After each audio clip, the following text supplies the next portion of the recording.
سنی اتحاد کونسل کے سربراہ صاحبزادہ حامد رضا صاحب میرے ساتھ موجود ہے، ان سے سیاسی صورتحال کے حوالے سے، سیاسی حالات کے حوالے سے بات کریں گے۔ سر بہت شکریہ قیمتی وقت کا۔ مجھے بتائیے گا، مذاکرات کی بات اگر سنائی دے رہی ہے پاکستان تحریک انصاف کی طرف سے، آپ بھی کمیٹی کے ممبر ہے، کیا لگتا ہے کہ حکومت کی طرف سے سنجیدگی کا مظاہرہ کیا جا رہا ہے؟ آپ کسی بھی مثبت چیز کی امید رکھ سکتے ہیں نا، بینگ اے سویلائزڈ اور پازیٹیو پرسن، اور یہ تو ویسے بھی حکم بھی ہے اللہ رب العزت کا کہ آپ کو ہمیشہ اچھے کی امید رکھنی چاہیے، تو ہم اس امید کے ساتھ مذاکرات کر رہے ہیں، اسے ایک راستہ دے رہے ہیں کہ اگر پازیٹیوٹی کے ساتھ مذاکرات کے ذریعے ہماری جائز ڈیمانڈز کو قبول کر کے اگر پاکستان میں پولیٹیکل سٹیبلٹی آ سکتی ہے تو آنی چاہیے۔ سر پہلے کہا جا رہا تھا کہ مذاکرات حکومت کے ساتھ نہیں کریں گے، حکومت فارم 47 کی حکومت ہے، اب کیا مجبوریاں ایسی رہی کہ ان کے ساتھ بیٹھنا پڑا؟ کوئی مجبوری نہیں، ابھی بھی مذاکرات آپ سمجھتے ہیں کہ حکومت کر رہی ہے، یہ تو کون کر رہا ہے سر؟ اس کمیٹی میں شامل چند لوگوں کی بھی آپ نے بیانات سن لیے کہ کسی اور جگہ سے اپروول کے بعد ہی مذاکرات ہو رہے ہیں، تو obviously ان کو آن بورڈ لیا گیا ہوگا حکومت کی طرف تو سے۔ پھر حکومت کے ساتھ بیٹھنے کے بجائے کسی اور جگہ کیوں نہیں بیٹھتے سر آپ لوگ؟ حکومت کا نیریٹو یہ تھا گزشتہ 7-8 ماہ میں 9 ماہ میں کہ ہم ہی طاقتور ہیں، اقتدار ہمارے پاس ہے، فیصلہ ہم نے کرنا ہے، فیصلہ سازی کا اختیار ہمارے پاس ہے، اور آپ ہمارے ساتھ مذاکرات کریں۔ تو ہم نے کہا چلے ٹھیک ہے، حکومت کو ایک چانس دے دیتے ہیں، وہ اگر اتنے پاورفل ہیں، اتنے فیصلہ ساز ہیں، تمام اقدامات وہ خود کر لیتے ہیں، تمام فیصلے وہ خود کرتے ہیں، اس سے ٹائم نہ ہو۔ لیکن مذاکرات کے ٹیبل پر جب بیٹھتے ہیں تو ایک دوسرے کو ٹائم دیا جا رہا ہوتا ہے، ایک دوسرے کی بات ماننی پڑتی ہے، لیکن جو آپ کے دو بڑے مطالبات ہیں، اسیران کی رہائی اور کمیشنز بنانا، آپ کو لگتا ہے کہ ان دونوں مطالبات کو مان کر حکومت مذاکرات کر سکے گی؟ مجھے یہ سمجھ نہیں آتی کہ ان دونوں مطالبات میں مسئلہ کیا ہے۔ مثلا جو اسیران کی رہائی کا ایشو ہے، وہ ہم تو یہ کہہ نہیں رہے کہ حکومت راتوں رات جیل کے دروازے کھلوا دے اور ہمارے تمام پولیٹیکل پریزنرز جو ہیں وہ باہر آ جائیں یا عمران خان صاحب رہا ہو جائیں۔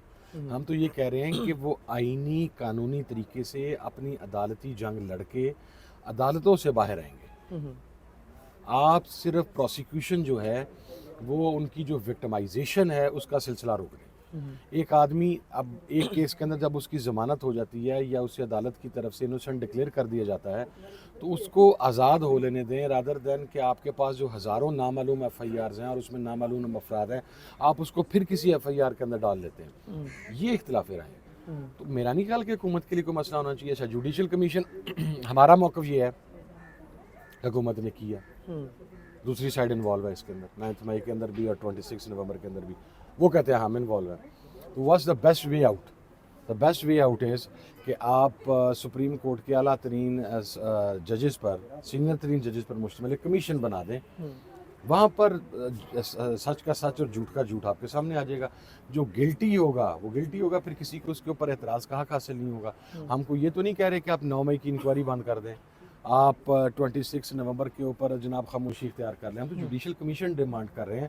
سویلائزڈ سوسائٹیز کے اندر ہمیشہ جوڈیشل کمیشن ہی ڈیمانڈ کیا جاتا ہے، کیونکہ ان کے بارے میں ایک رائے یہ ہوتی ہے کہ وہ کسی اثر سے آزاد ہوتے ہیں، وہ سائڈ نہیں لیتے، وہ میرٹ کے اوپر فیصلہ کرتے ہیں۔ تو آپ انہیں کر لینے دیں میرٹ کے اوپر فیصلہ۔ اگر دونوں مطالبات فار ایگزامپل نہیں مانتی حکومت، پھر کیا آپشن ہے آپ کے پاس؟ تو نہ مانے، we are clear on it جی، خان صاحب از کلیئر آن اٹ، ہم دوبارہ اپنی احتجاجی تحریک شروع کر دیں گے۔ So what? مجھے یہ بتائیں میرے لیے کیا پریشانی ہے؟ میں آپ کو اپنی ذات کی اپنی بات کر رہا ہوں، اور یہ اس کا اطلاق ہمارے تمام پارلیمنٹیرینز پہ تمام کر، ہمارے بزنس بند ہیں، ہمارے گھر بند ہیں، ہمارے پاسپورٹ بلاک ہے، ہم لوگوں کے نام ای سی ایل کے اندر ہیں، فیملیوں سے دور ہیں، سیکریفائسز دے چکے ہیں، اب وہ اس سے آگے اور کیا رہ جائے؟ جیل میں ڈالنا ہے، اس کے لیے ہم پہلے تیار بیٹھے ہیں، کل ڈالنا ہے آج اٹھا کے لے جائیں۔ 20 جنوری کی تاریخ کو کافی اہمیت دی جا رہی ہے، ٹرمپ کی حکومت آ جائے گی، تو کیا لگتا ہے کہ بانی چیئرمین کی رہائی میں کوئی کردار ادا کر سکتے ہیں وہ؟ دیکھیں، جن کی طرف سے 20 تاریخ کو بہت ذمہ دار کا امپورٹنٹ ڈیٹ ڈکلیئر کیا جا رہا ہے، وہی اس کے اوپر اسٹیٹمنٹ دے پائیں گے۔ آج تو خود جیل سے، ڈیلا جیل سے جو خان صاحب کا میسیج ابھی مجھے ریسیو ہوا ہے وہ یہی ہے کہ خان صاحب چاہتے ہیں، اور خان صاحب کا کہنا ہے کہ پاکستان کے معاملات پاکستان کے اندر سے ہی حل ہوں گے اور حل بھی ہونے چاہیے۔ جب ٹرمپ ایڈمنسٹریشن اور جو بائیڈن ایڈمنسٹریشن کا تقابلی جائزہ لیا جاتا ہے تو یہ بات کہی جاتی ہے کہ جو بائیڈن ایڈمنسٹریشن نے پاکستان کے انٹرنل افیئرز میں مداخلت کرتے ہوئے آپریشن رجیم چینج کے اندر کردار ادا کیا، اور ٹرمپ ایڈمنسٹریشن ایسا کو کام نہیں کرے گی جس سے ملک کے اندرونی معاملات میں مداخلت ہو. That's it. باقی تو صرف گرنیل کو اتنی امپورٹنس کیوں دی جا رہی ہے، کوئٹس کو اتنی اہمیت کیوں دی جا رہی ہے؟ پھر اگر ایسا ہے تو میں نے تو نہیں دی، جن کے دل میں چور ہے انہوں نے دی ہے.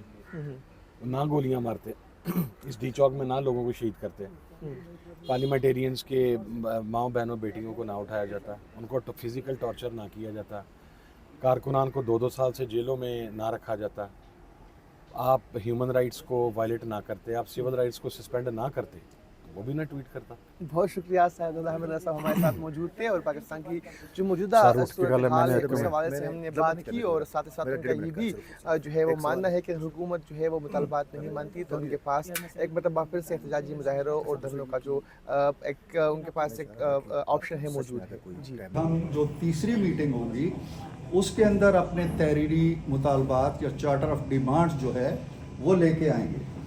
تو ہماری طرف سے اس پہ کوئی اعتراض نہیں ہوا، ہم نے کہا جی کہ بالکل ٹھیک ہے. اس کے لیے انہوں نے ٹائم مانگا ہے جی کہ تقریباً 1 ہفتے کے اندر ہمارا پروسیس پورا ہو جائے گا، تو ہم اگلی میٹنگ کا جو ہے آپ کو بتائیں گے اور اس تاریخ پہ رکھ لی جائے. سو عملاً اب یہ مذاکرات تقریباً 1 ہفتہ آگے چلے گئے ہیں، اور حکومت کی طرف سے کوئی ایسی چیز نہیں ہوئی ہے جو مذاکرات کو آگے لے جانے کا سبب بنی ہو یا تاخیر ہوئی ہو. یہ ان کی اپنی ضرورت ہے، اور ہم سمجھتے ہیں کہ یہ ایک جائز ضرورت ہے. انہیں یقیناً خان صاحب سے رہنمائی چاہیے، اور اس کے لیے ہم جو ان کی مدد کر سکتے ہیں، جو سہولت دے سکتے ہیں وہ دے رہے ہیں.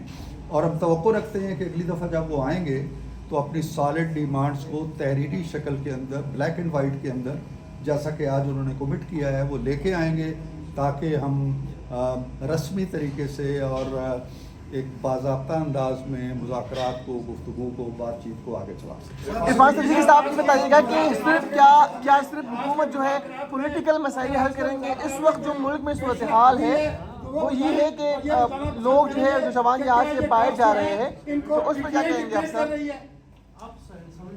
جی، مجھے اگرچہ کوئی سوال بھی پوری طرح سمجھ نہیں آیا، لیکن صالح ظافر صاحب نے جو کچھ کہا ہے وہ جتنا میں سمجھ پایا ہوں وہ یہی ہے کہ کیا کوئی پیش رفت ہوئی.